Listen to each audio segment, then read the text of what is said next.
Menglanjutkan bocoran spoiler sebelumnya. Ketika para murid sekte dalam maupun luar berbondong-bondong bergegas OTW ke TKP arena kompetisi daftar Sanhe, pada saat mereka mendengar suara lonceng aula sekte yang menandakan kompetisi itu akan dimulai. Sesampainya di sana, mereka pun segera memunculkan giban julidnya mengenai kompetisi daftar Sanhe, mulai dari Yuan Jiangkong yang akan dibantai selama pertandingannya dalam kompetisi ini, dikarenakan tidak adanya pedang ular peraknya yang waktu itu telah dihancurkan oleh Pang Han. Nantian yang akan mendominasi kompetisi ini dengan cara mudah akan melenggang mulus ke babak final sampai Pang Han yang kemungkinan akan menjadi kuda hitam dalam kompetisi baku hantam di sekte Yuhua itu.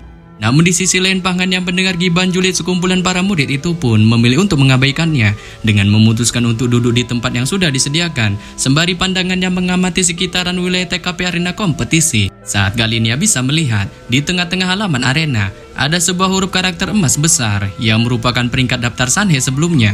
Dengan kali ini ada 10 nama yang tercantum di dalamnya, yang mana pada saat ini Pang Han pun bisa melihat nantian ternyata berada di peringkat ketiga. Sedangkan peringkat pertama secara mengejutkan ditempati oleh seorang murid wanita bertanduk bernama Long Xuan yang merupakan murid dalam kepercayaan dari senior Jialan, sehingga membuat Pang Han pun yang merasa heran spontan bertanya-tanya mengenai si murid wanita itu yang apakah memang benar-benar berada di peringkat pertama kompetisi daftar Sanhe. Memikirkan hal ini, Pang Han pun memilih untuk mengabaikannya. Dengan kemudian tatapannya melihat ke bagian bawah TKP arena daftar Sanhe, saat ia bisa melihat di kursi besar yang berderet di sana duduk banyak penatua sekte dan juga ada beberapa murid sejati sekte lainnya. Dengan kali ini semuanya berbicara satu sama lain serta pandangannya masing-masing dari mereka mendesat ke arah pegunungan. Tetapi demikian, setelah cukup lama Pang Han mengamati para murid sejati itu, ia pun spontan menunjukkan keheranannya dikarenakan ia tak sedikit pun melihat batang hidung Watiandu di sana, sehingga membuatnya pun spontan bertanya-tanya mengenai di manakah gerangan keberadaan si Tengi itu. Sekitar beberapa jam kemudian, seluruh arena kompetisi daftar Sanhe pun mulai penuh dengan murid dalam maupun murid luar yang masing-masing sudah berada di tempatnya. Sebelum kemudian setelah semuanya sudah hadir di arena Sanhe Yuan yang merupakan TKP wilayah terbesar di sekte Yuhua ini, suara lonceng yang sebelumnya terus berdering pun kali ini tiba-tiba mulai berhenti, menyebabkan seluruh penjuru wilayah kompetisi daftar Sanhe pun tiba-tiba menjadi sunyi senyap. Tak berselang lama seorang penatua sekte pun tiba-tiba memecah situasi hening ini. Dengan segera ia berdiri dari kursinya, melesatkan tatapannya ke arah semua murid yang hadir di arena kompetisi, sebelum kemudian mengumumkan mengenai rules kompetisi daftar Sanhe ini, yang mana di dalam pertandingan, para murid harus menunjukkan seluruh kemampuan sebenarnya yang mereka miliki, tanpa bertindak curang atau bahkan berniat memokatkan sesama murid sekte selama baku hantam berlangsung. Sekte juga akan memberikan sebuah hadiah kepada para murid yang berhasil menempati peringkat 10 besar dalam kompetisi ini, dengan selama mereka memiliki tekad, mental, ketekunan luar binasa selama kompetisi, ia pun berhak mendapatkan hadiah yang dijanjikan sekte. Oleh sebab itu si penatua itu pun mengingatkan sekali lagi kepada para murid untuk bersungguh-sungguh dalam mengikuti kompetisi daftar Sanhe, sebab kompetisi ini merupakan ajang pembuktian untuk menunjukkan kemampuan di dalam jati diri mereka. Sebelum pada akhirnya, setelah mengingatkan hal ini, si penatua itu pun tanpa basa-basi segera memulai kompetisi daftar Sanhe. Bersama setelah dimulainya kompetisi daftar Sanhe, salah seorang penatua lain pun segera mengumumkan pertandingan pembuka dalam kompetisi ini. Saat itu secara mengejutkan mempertemukan antara Pang Han melawan seorang murid dalam sekte bernama Yin Sihai.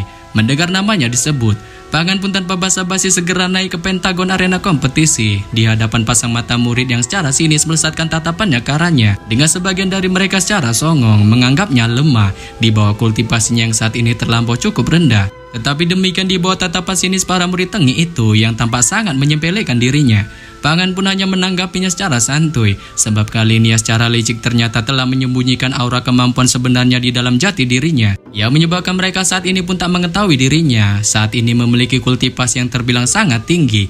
Dikarenakan hal itu dilakukan Pang Han untuk mencoba mengelabui para murid dalam yang saat ini ingin mengkonternya dan akan menunjukkan kemampuan bukan kaleng-kalengnya itu pada saat dirinya nanti dipertemukan oleh seorang murid dalam yang memiliki kemampuan hebat. Sesampainya Pang Han di pentagon arena, Yin Sihai pun yang saat ini menggunakan jubah api airnya segera menyambutnya dengan baceritan membagongkannya saat dia mulai sedikit menjuliti kesuraman dari Pang Han yang telah kehilangan 7 labunya sebab diambil secara paksa oleh Hua Tiandu si anjing, sehingga membuatnya pun merasa tak sabar ingin melihat seberapa besar kemampuan apa yang dimilikinya saat ini.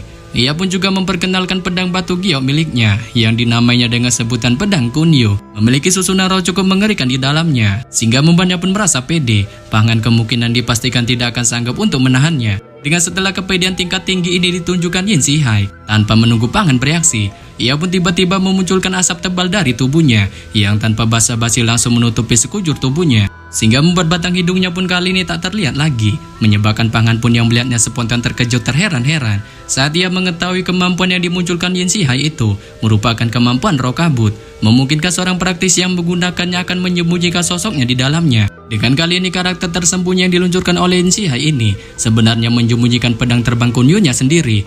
Namun ketika Pangan masih terus mengamati kemampuan roh kabut yang dimunculkan Yin Zhihai, di dalam kabut tebal, angin emas yang tak terlihat pun perlahan menyelimutinya, sehingga menyebabkan roh kabut tebal pun menjadi semakin kuat. Melihat ini, Pangan pun tak hanya diam untuk terus secara bengong menyaksikannya. Dengan segera ia memunculkan pedang petir ungu di tangannya, yang tanpa basa-basi segera dilesatkannya ke arah kabut roh.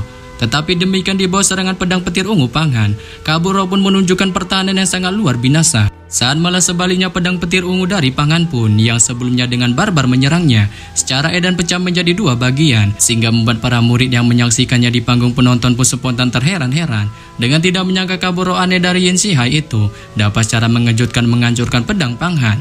Namun di bawah keheranan para murid ini, Pangan pun yang saat ini melihat pedang petir ungunya secara mengejutkan patah, tampak tidak menunjukkan tanda-tanda berhenti sedikit pun dalam baku hantamnya. Saat segera ia memunculkan kemampuan raungan mengerikan iblis edannya, yang tanpa basa-basi dilesatkannya ke arah kabut roh. Dengan ketika raungan itu dilesatkannya, gelombang suara raungan dahsyat pun secara barbar segera menghantam kabut roh, sehingga membuat kabut roh itu pun tanpa diduga seketika menghilang, menyisakan batang hidung Yin Zhihai yang berada di tengahnya. Setelah menghancurkan kabut roh Yin Zhihai, Pangan pun tanpa basa-basi langsung memanfaatkan kesempatan ini. Saat segera ia melesat ke arah Yin Zhihai dengan tanpa ampun terus-menerus memunculkan pukulan barbarnya ke arah tubuhnya, sehingga membuat Yin Zhihai pun yang tak tahan lagi atau bahkan sanggup memberikan perlawanan. Dengan ribuan pukulan dari Pangan yang terus mengujam tubuhnya ini pun pada akhirnya secara pasrah ambruk di Pentagon Arena dengan kondisi pengsang. Di bawah pasang mata tatapan heran semua orang yang menyaksikannya saat mereka mulai memunculkan bisik-bisik julidnya yang tidak menyangka pemuda yang mereka anggap cupu itu sebelumnya nyata-nyatanya secara mudah dapat menanduk Yin Zhihai.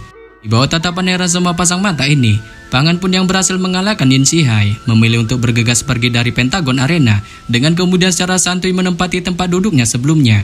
Diikuti juga dengan suara para penatua yang mengumumkan kemenangannya dalam pertandingan pembuka ini. Bersama setelah berakhirnya pertandingan pembuka daftar Sanhe yang dimenangkan oleh Pangan, pertandingan brutal lainnya di Pentagon Arena pun terus terjadi, dengan setiap murid dalam ada yang secara mudah mendapatkan kemenangan maupun kekalahan yang menyuramkan, dan beberapa dari mereka ada yang terluka parah. Saat itu pun langsung disembuhkan oleh para penatua. Tetapi demikian jika luka yang dialami para murid dalam itu selama pertandingan terbilang sangat parah, sampai-sampai bahkan menghancurkan kultivasinya. Para murid dalam itu pun dengan suram hanya bisa secara pasrah menerimanya dengan lapang dada. Sementara itu di pertandingan selanjutnya, Yenantian pun kali ini berhadapan dengan seorang murid dalam sekte, kita sebut aja Mang Udom. Tapi demikian ketika baku antar-antar keduanya akan dimulai, Mang Udom pun secara membagongkan mengambil inisiatif suren dalam pertandingan ini dengan tubuhnya bergegas pergi meninggalkan panggung arena, sehingga menyebabkan Nantian pun kali ini tak mengotori tangannya sedikit pun untuk bertarung. Pasca memenangkan pertandingan membagongkannya, Nantian pun segera melesatkan tatapan dinginnya ke arah Pangan, sembari menunjukkan sedikit sarkasan padanya yang mengancam akan membonyokkannya jika nantinya ia dipertemukan dengannya. Oleh sebab itu dalam hal ini, ia pun mengingatkan Pangan untuk banyak-banyak berdoa, sebab dalam beberapa jam lagi, ia secara songong menyatakan akan memokatkannya. Tetapi demikian di bawah sarkasan Nantian, Pangan pun hanya menunjukkan kesantuyannya dengan bilang bahwa dirinya akan membuatnya menyesal akibat sarkasan yang dilontarkannya itu. Menyebabkan Nantian pun yang mendengarnya hanya menunjukkan tawanya saat ia secara songong mencoba menggertak Pangan lagi dengan memberitahukan mengenai dirinya yang memiliki sebuah harta langka di dalam tubuhnya, melebihi harta langka 7 labunya yang telah diambil Huat Yandu. Dengan jikalau itu nanti digunakannya selama pertarungan melawannya, ia tak segan-segan akan memokatkannya tanpa memberikannya sedikit pun kesempatan untuk mengakui kekalahan. Sebelum pada akhirnya, setelah menunjukkan gertakannya itu, ia pun kemudian memilih untuk mengabaikan Pangan dengan bergegas sosoknya berbalik pergi meninggalkan panggung arena. Mendengar gertakan dari Nantian, perasaan tertekan maupun gugup pun mulai menyelimuti hati Pangan. Dengan tampak merasa kesal atas gertakan dari si murid songong itu. Namun demikian Pangan pun memilih untuk membuang semua hal ini dengan memutuskan memasuki mode pelatihannya dengan cara menutup kedua matanya. Dan setelah cukup lama Pangan memasuki mode pelatihannya, putaran kedua kompetisi daftar Sanhei pun pada akhirnya dimulai lagi dengan sayup-sayup gemuruh para murid di panggung penonton, menyebabkan Pangan pun yang mendengarnya sontak membuka kedua matanya serta mengalihkan pandangannya ke panggung arena. Sebelum kemudian salah seorang penatua pun mengumumkan pertandingan pembuka putaran kedua ini. Ya memang sedari awal kita tunggu-tunggu buahku hantamnya. Siapa lagi kalau bukan mempertemukan antara Pangan melawan Nantian. Sehingga hal ini lagi-lagi memancing gemuruh semua murid di panggung penonton. Dengan masing-masing dari mereka lagi-lagi saling memunculkan tebakannya. Ia meremehkan Pangan akan kalah dalam pertarungannya melawan Nantian. Tetapi di bawah gemuruh para murid ini, Pangan pun memilih untuk mengabaikannya dengan tatapannya mengamati Nantian yang berada di panggung arena. Melihat Pangan tak kunjung datang ke panggung arena, malah sebaliknya tetap berada di tempat duduknya. Nantian pun lagi-lagi menunjukkan sifat tengilnya dengan mengejek Pangan takut terhadapnya dan menyuruhnya untuk bergegas turun ke panggung arena. Sebelum kemudian dia tiba-tiba memunculkan sebuah senjata ajaib yang dimilikinya. Saat itu pun tiba-tiba memancarkan sebuah pancaran cahaya bintang yang sangat badas sehingga menyebabkan semua orang yang melihatnya pun spontan terkejut terheran-heran dikarenakan mereka tahu senjata ajaib itu merupakan senjata dewa kuno.